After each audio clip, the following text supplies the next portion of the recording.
Former South African President Jacob Zuma has just made two major announcements that are shaking up the political scene once again. First, he's appointed Tony Yengeni as the second deputy president of the MK party, and second, Zuma has announced that he will be leading an MK party delegation to Burkina Faso next month. Let's unpack both of these moves because together they say a lot about where the MK party and Jacob Zuma are heading next.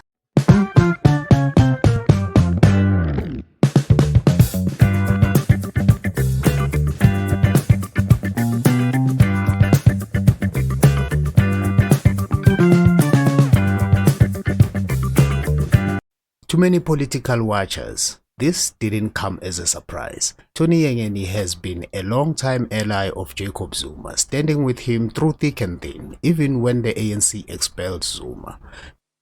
He did everything that was supposed to be done and added the political education. And he has remained a very solid leader, solid cadre. Just to tell you one little thing, when one of our leaders who was sent to Lesotho in a very, very, very difficult way, how to move from outside South Africa into the intestine of it, to be part of Lesotho. Pisani was sent there to lead the operations from there. When he was taken away, we sat and took a decision to send this young man to go and take the place that was held by that leader that I've just mentioned, Krisani. And he operated from Lesotho and finally penetrated the country into the Cape Town and operated there. So we are talking about the man who knows what to liberate is. This is now one of our Deputy Secretary General from Mkhonto weSizwe. Ozonikhulula nonke noma ningafuni. So nikhulula. Nikhulula impela ngci. Ngicwele isu. Ngitheni mina? Ngithe Secretary General. Ungakwenza nalokho masimnika. Hlamba nazi.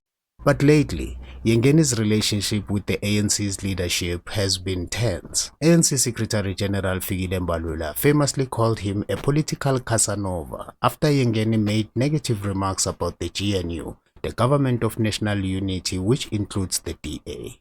Tony Yengeni is nothing else but a political Casanova. So, when Zuma made this announcement that Tony Yengeni would now serve as second deputy president of the MK party, many saw it as inevitable. According to Zuma, Yengeni will help run the party's operation outside parliament, while Dr. Hlophe, the first deputy president, will handle the parliament affairs. Uyakwazi ukwenza konke la ayikho into angakwazi ukuyenza lo. The only thing angakayenzi ukuba president. Kodwa konke okunye Deputy President, the Secretary, Deputy Secretary, in any case, that is a man who is now going to be working with us all, also helping me. When I met him when I was also not young, but older than him, but I've been Kichima, and Kichima. But manje, sengilindele ukubona ukuthi akhona namaqhawela akwazi ukubhala iqiniso kwavete kwavuma omunye kuphela abanye abalibhali.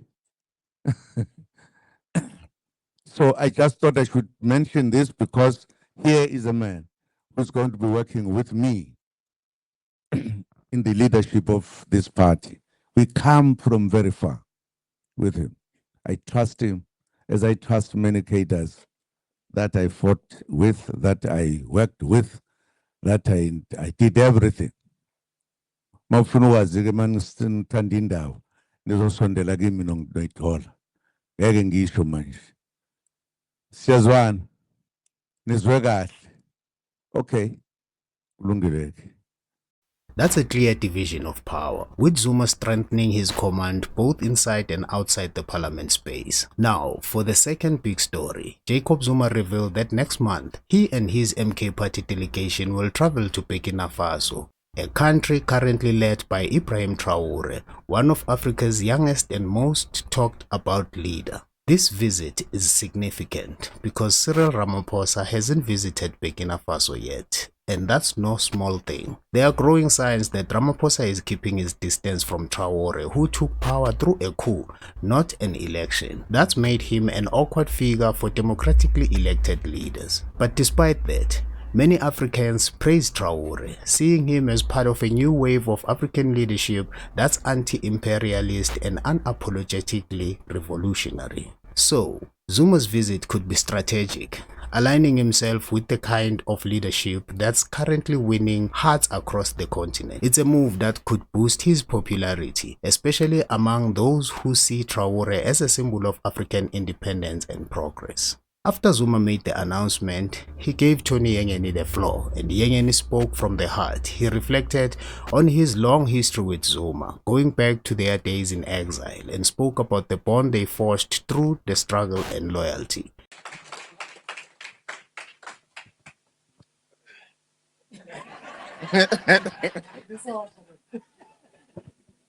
Thank you.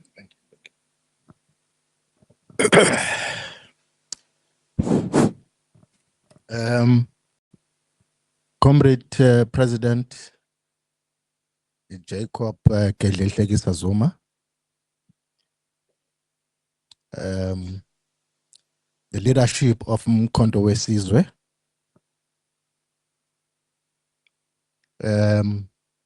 dear comrades, members of Mkhonto weSizwe here present, and dear members of the Fourth Estate. I am going to make a very brief statement, and the caption of my statement is my brief journey with President Zuma.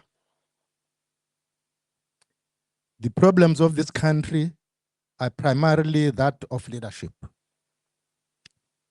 We have leaders who love themselves more than they love their people and country. But Comrade Jacob Zuma is different. He still stays in his rural village in Kandla, where he originates from.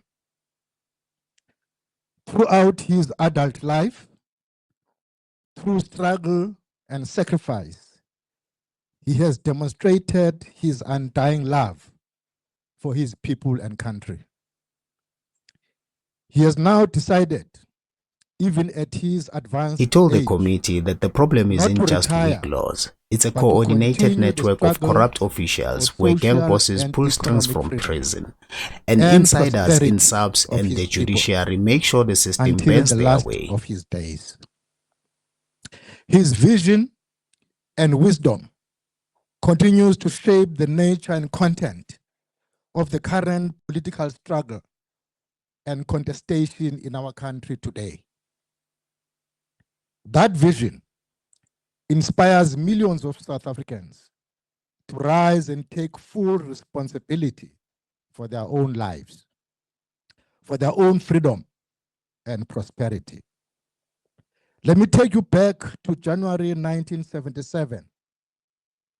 I was a young man then, crossing the border into Lesotho with my brother Norman, who, as you may know, later in life retired as a general in the South African National Defence Force. We were stepping into exile, into uncertainty, into a life of struggle. South Africa was burning after the Soweto uprising of 1976. The regime was brutal.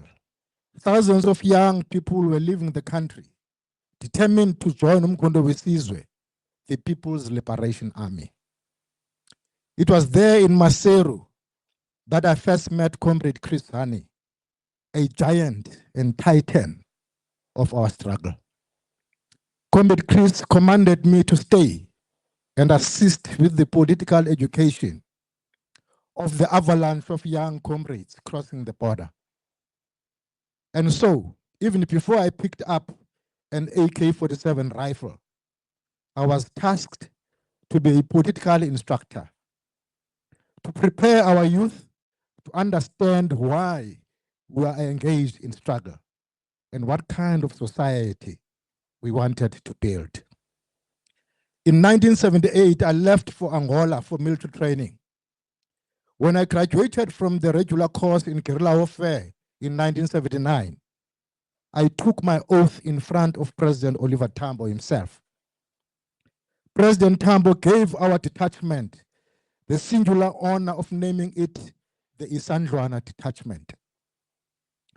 Our detachment was named after that great battle where our forefathers and warriors fought bravely with only spears and shields to defeat a British garrison using superior weapons. Exactly 100 years before, in 1879. In that same year, OR declared the year 1979 the year of the spear in honor of those Isandlwana warriors and many other martyrs that had made the supreme sacrifice during our liberation struggle. Thereafter, I, together with other comrades, were chosen to undergo a commander's course. That commander's course was carried out by Soviet instructors from the Red Army. After completion, I was sent to Moscow to the Lenin School. This was an international ideological school with cadres from all continents in the world. It was there that my political and ideological consciousness was sharpened and deepened. Just before graduation, Comrade Chris and Comrade Slovo came to see us at the Lenin School. They told me that I was not going back to Angola. From Moscow, I was to be deployed in Lesotho. The apartheid regime had threatened the then Lesotho Prime Minister, Liabua Jonathan, with invasion unless Chris was removed from Lesotho. Chris was removed from Lesotho by the ANC and redeployed to Mozambique. And I was sent to Maseru to continue with his work. I became the SACP regional convener and became part of the ANC political military command. It was in Lesotho that I came to work closely with Comrade Jacob Zuma. In December 1982, the South African Defence Force launched a bloody raid on Maseru. 42 people, our comrades, including Lesotho citizens, were slaughtered in cold blood. The world would come to know it as the Maseru Massacre. The United Nations condemned it, but for us and the bereaved families, it was extremely traumatic, emotional, and personal. After the massacre, President Tambo sent Comrade Zuma to Maseru. His task was to help us organize the mass burial and manage the difficult political environment.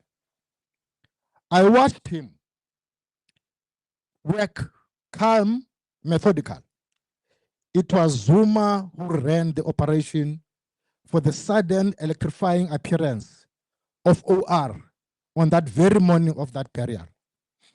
Of course, the masses went wild seeing their beloved leader, OR, in person after such a long time in exile. Imagine the courage it took to bring OR into a war zone like that, and then just as suddenly spirited him out and have him appear safely in Lusaka that very night. That is Zuma. Quiet, resourceful, reliable, trustworthy.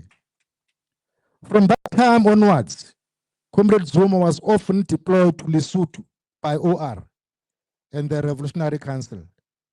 His job was to manage the sensitive relations between the ANC and the Lesotho government. And so from those days in the Mountain Kingdom, through tragedy and resistance, he and I forged a bond that would carry us into the democratic era. Then in Parliament, I served as Chief Whip of the ANC. Comrade Zuma was Deputy President and leader of government business. And Comrade Freni Chinwala was Speaker. May her soul rest in peace. Every Monday morning, the three of us met in the Speaker's office to coordinate our parliamentary program. Different times, different arena, same comradeship.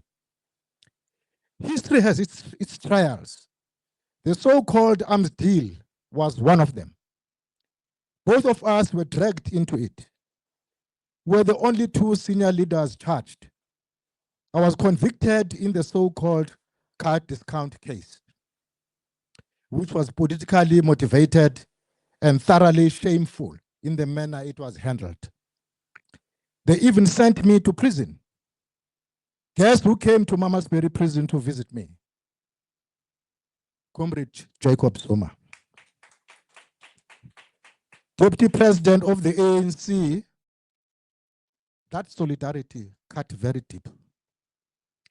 Later, they went after Zuma himself, charging him with the arms deal, a case that has been hanging over his head for more than 2 decades. Justice delayed is justice denied. The fact that that trial drags on today is a serious travesty of justice. And it shows how the justice system can be manipulated and abused. By 2007, at the much talked about Bulugwane conference, Comrade Zuma was contesting for the presidency of the ANC. I was proudly leading from the front in support of Msholozi. That conference was not about politics only.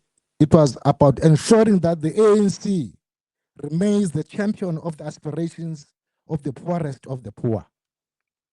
Msholozi won that conference hands down. He did not buy that conference. That conference and its outcomes was an open expression of the democratic will of the vast majority of ANC delegates. Fast forward, when the Concord decided to throw Comrade Zuma to prison without a trial, I was one of those outraged thousands of the masses that descended upon Ingandla to declare our contempt, our indignation, and rejection for that Concord verdict, and our overwhelming unrelenting support and solidarity with Comrade Zuma. Even when Msholozi later formed Umkhonto weSizwe, our bond endured. When the ANC took disciplinary action against him, Msholozi called upon me to represent him before the DC. I readily agreed. In moments of crisis, a true leader turns to those he trusts most. Till today, I remain a regular visitor. Till today, I remain a regular visitor to his homestead in Kandla. We sit together, we deliberate, we debate the crisis our country is facing, searching for ways to resolve them. The bond we fought in exile, in Angola, in Moscow, in Lesotho, in parliament, in prison, continues to this day. That bond was forged in the crucible of struggle. We have shared in victories and endured humiliations. We have been tested by fire. We have been through the eye of the needle.